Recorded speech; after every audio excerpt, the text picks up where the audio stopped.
سلام، خسته نباشید. ایر کوالیتی دکل سحر 2 تنظیم میکنین. شلنگ رو اینجا وصلش میکنیم.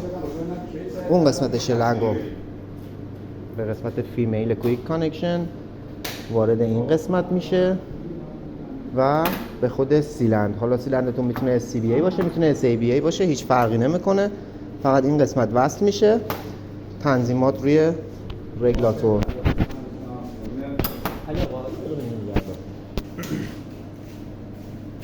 داریم میگیره وصلش میکنیم. سیلندر رو باز میکنیم. میریم به خود رگولاتور. نسبت به تیوبمون رگولاتور خودش رو تنظیم میکنیم. حالا 1 2 هر چندی هست. بعد اینکه تنظیم شد انتها و ابتدای تیوب رو میشکنیم. اینجا رو نشون بده لطفا. توی این قسمت نوشته H2O, CO, CO2 و اویل. تیوب رو وارد میکنیم. من یه دونه آب سمپل گرفتم. روی 2 دقیقه به من حدود 7 نشون داد. اوکی، تشکر.